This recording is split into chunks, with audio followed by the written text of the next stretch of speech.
Hi, and welcome to the September edition of the Stretch Your Sketch class hosted by 2peasinabucket.com. I'm Jen Gallagher, and this is the sketch we're going to be using today. It is a 12 by 12 sketch, and I'm going to actually do a 12 by 12 sketch. If you know me at all, you'll know that I don't love 12 by 12. For some reason, it's hard for me to do, but for you guys today, I'm going to actually do a 12 by 12. So let's get started. One of the first things I'm going to do is just put some pattern paper that I've pre-stitched around the edges, and I'm going to put that on my background, and you'll see why I'm going to do that. When you're stretching your sketch, one way you can do it is by changing your background colors and styles, and every time you do that, that changes your sketch, so you could use the same sketch multiple times just by using different papers. So one thing that I did that's different from the sketch is where the photo grids are going to go. I have an additional striped paper. This is by Echo Park Paper. I'm going to add some tan photo corners to this. Okay. Now for the next part of the sketch, I am going to add the large photo. So the large photo goes right here. This is slightly smaller than a 5 by 7 photo. I printed it on a large paper. It's about 5 inches by 6 3/4. And I used that instead of a 5 by 7. If you haven't seen these glue dot dispensers, they are awesome. You know I love glue dots, but they're like a dispenser that you can use. And they're just a lot less messy than actually putting glue dots by hand on your page. So far I've kind of matched the sketch exactly how you see it. Now in this sketch I have a journaling block with 2 photos. I'm going to do something a little different on this particular sketch. I've pre-printed the journaling on this piece of paper, and I've added a border, some twine, and I've stamped on the layout. You'll notice that in my sample as well as my helper samples, I have asked everyone to stamp. I love stamping on my layouts. It adds a little bit of personalization to it. Nicole McGorrick is the queen of stamping. Be sure to check out her stamping classes because she always has the most amazing ideas for stamping on your layouts. Be sure to check out her free class. So far we have the big layout, or rather the big photo, and we have the journaling block. So big photo journaling block. This is a fall layout. It's going to be, leaves are going to be turning colors anytime now around these parts, and so I thought it would be fun to do a layout using a fall photo. But you can change the season of your layouts, and that will change your sketch as well. So rather than do 2 photos here, I'm just going to go ahead and leave this border as is. So that's one way I've stretched that sketch. Now instead of the big circle here with the title, I actually went with a 6 by 6 pad, and I did a lot of background stamping on this, and I want to show you some of my background stamps that I love. When I get a background stamp, I want something quite large. I want it to cover a big surface space.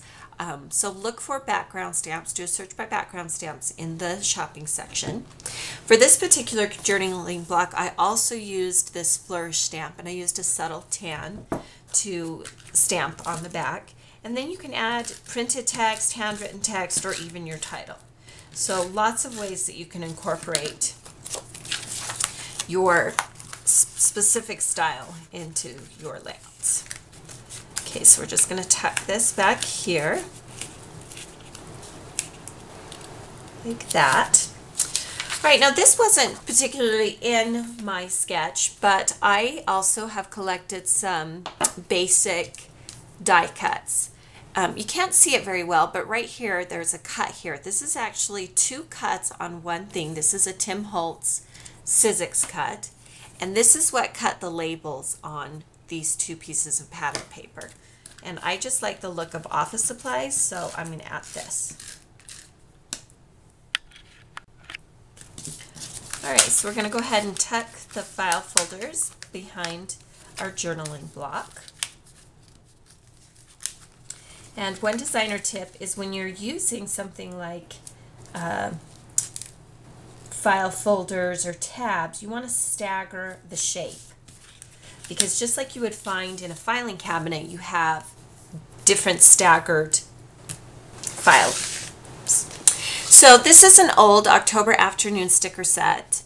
Nicole got me hooked on these. I love these. I love them for the tabs and the circles. We are going to use their Christmas words, but this one says traditions, and this works well and matches the colors on my fall scheme. And then we're also going to use this little one that says stories. So quick and easy way to dress up tabs. These October afternoon, I'm like Nicole, I kind of pretty much just stock up on them. Okay, so now we're going to move over to this photo grid here, and I did something a little different here. Instead of doing 6 photos, I did one long grid, and I print my photos at home on a Canon printer. It is a MG5220 for those of you that have asked. I just like printing at home because then I can print whatever size. Or you can have wallet size photos printed at your local photo printing processing place. So we're going to just put that right there. This particular shape I'm going to show you right here is half of this Tim Holtz die. This is another one that I have stocked up on. I like basic shapes. This is one that I like. So we're going to tuck this right behind here. And then this new line by Amy Tangerine by American Crafts is just one of my new favorites. I just love her style. And we're going to add some additional tabs here. Look for ways to repeat shapes and colors in your layout. So we have tabs here, and now we have tabs there. Let me show you a little closer. See the cute little tabs? Okay, so here's another stamp that I picked up that I just love. It's quite long. It is about 7 inches, and it's a ruler stamp. And I'm going to add that as a border. Again, I'm changing the sketch from the 6 photos to a border strip of photos. All right, then I want to add a few little brads. So I'm going to use my paper piercer. And I hold it where I want it to go. I have a paper piercing pad underneath, but you can really use any kind of foam piece. So I always kind of place it down first and then go back and poke the hole. When I'm going through lots of layers, I make a slightly bigger hole so the brad goes easily inside. Okay, and then you just turn it over and open up the brads.